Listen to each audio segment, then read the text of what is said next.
All right, good evening, everybody. Hope everyone's having a great evening and had a great day. I'm just coming down from like a really exciting sports day. Both of my favorite teams were in action today, and it has mixed results. So, kind of go with the first game that concluded today. Um, uh, Soccer fans out there, the Champions League game today was just amazing. Unfortunately, my team was on the wrong end of the result between Chelsea and Real Madrid, but I hope those teams play again next year because now you're starting to get a little bit of bad blood between the teams, and they're so evenly matched. It's incredible. And it was just fantastic watching the game to its conclusion. Even though I don't believe probably either team is going to win the Champions League this year, but the game was just exciting as it went into extra time, got decided, a goal in extra time, just everything you could possibly want out of a match. And I hope people enjoyed it.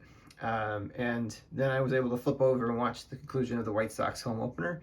This guy right here, Luis Robert, had an awesome day today. He had a home run, two stolen bases, scored 2 runs, was really the difference, and had a big catch at the wall at one point during the game too. And he was the difference between a White Sox victory and a White Sox loss. In all, mixed results, but either way, I had a great time watching both events today.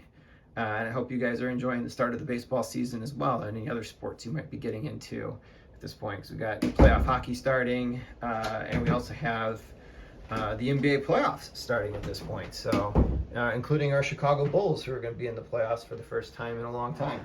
So excited about that, and going to be looking forward to watching that game this weekend, and hope to do well against Milwaukee. Although I don't have high hopes for them, but I hope they do pretty well. Just a couple things. So I've been wanting to do some updates to the channel. This is based on, first of all, the first month and a half of doing a channel. I think for a lot of people, probably went through this experience too, they just wanted to just get it started, and then kind of spent some time thinking about what they've done up to date and what they like and what they want to maybe change about the channel. So I try to figure out like what series might be good to do ongoing, so I have some things I can work towards and spread out over a longer period of time. This would be like in addition just to like having mail days and going to card shows. I see the card shows are the most popular videos, and I want to continue to still do those, and probably even breaking some new wax from time to time too. But the things I want to do are kind of center around some of the projects I've done over the years. So I want to be able to kind of go through my Hall of Fame player collection and use that as an opportunity to kind of talk about some of the individuals that are in the Hall of Fame so far, and then also talk about the cards that are actually shown there too, and some of the sets that they actually are representing. Because I have a pretty big range now at this point, so there's a lot of different sets that we can talk about, and then I can show maybe some other cards from the sets that I've collected up to this point. So I'm looking forward to doing some of those, and given that there's so many people in the Hall of Fame, I think that will kind of go on for some time. So I have a lot of content that I can do for the next several months. And then finally, I want to kind of go over some of the complete set presentations of the sets that I've completed throughout the years. I have a good range of some modern stuff, but mostly vintage sets. So it's kind of fun to go through those, kind of tell about some of the stories that I had when I was putting those sets together. And then probably the one that I want to be able to focus on the most is just talking about my childhood memories and showing you some of the items that coincide with those memories throughout my years of going to baseball games, basketball games, football games, etc. So I'm really excited to put some of those stories together. I haven't thought of the next one I want to do yet, but this one's going to kind of relate it to. I found some stuff when I was going through my files today. So I wanted to show you a few things that I found that are kind of fun, and I'll kind of wrap up the video for this evening.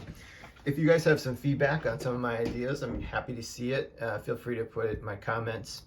Feel free to like the video if you think it's a good idea, and then I'm happy to kind of make edits as need to if I think it's some good feedback. All right, so some things that I found. So I found these photos from when I went to the 2003 All-Star game.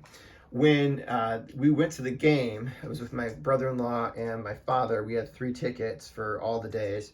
But when we went to the game itself, Topps was providing pictures of players that are past All-Stars and Hall of Famers. And if you were lucky, they were all underneath your seat when you got there. And if you're lucky, you were able to get one that was autographed by a Hall of Famer. So I got there, I think, first, and I opened up mine, and it was Roberto Clemente. So I knew this one wasn't going to be autographed, and this was the All-Star game that was in 2003. That was at when it was still Comiskey Park before they changed the name. So thought that was kind of a cool photo at some point to maybe actually put in a frame or things like that. Love Clemente, love what he meant for baseball and just kind of America in general, but especially for Puerto Rico. And then probably my favorite childhood player, regardless of team, Cal Ripken. That was the one that I pulled. So I was happy to kind of get that one. So that was kind of cool that I was able to get that one. But none of us got an autograph one, which was a little disappointing, but it was still kind of neat to get those. As you can see, the All-Star logo is up in the corner there. All right, and then I stumbled upon these. And I think I've mentioned before that my father knew the secretary of Brooks Robinson, and that was a guy that I was kind of really liked when I was young, even though I had never seen him play and didn't even know he wasn't even an active player for a while. Well, I found the first thing that we got from him, which was an autographed photo. It was to me at that one, so I would only be able to sell it to probably somebody else named Mitch at this point. The photo's not in the greatest condition at this point. Probably the photograph's over a facsimile of an autograph, so it doesn't look the greatest. But it's still pretty cool that I still have this in my collection. I also have another photograph from him that's in a big poster that I might be able to show at some point. But then finally, I ran across these signings that we went to where we met some of the 85 Bears. So I'm not going to be showing you Walter Payton here, any of the Hall of Famers, but I did show you get a chance to show you some of the other guys that were on the team and actually played a pretty pivotal role, including Matsui. This is one of the ones that I picked up today. You can see the autograph is up here in the corner. A little hard to see on here because it's a pen on black and white photo.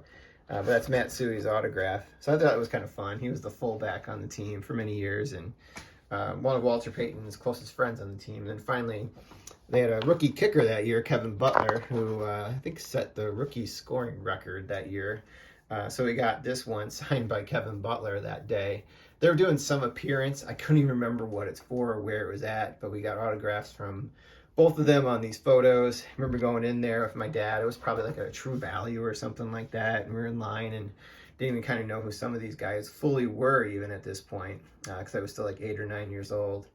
But that's what I got to show you tonight. I have a lot of other things like that once I start kind of going through my old stuff that I'd be able to kind of show on the show in future videos. Again, tell me what you think. If it's a good idea, let me know on some of the edits and changes I want to be able to make with the show. And I look forward to talking to you guys later this week. Good night.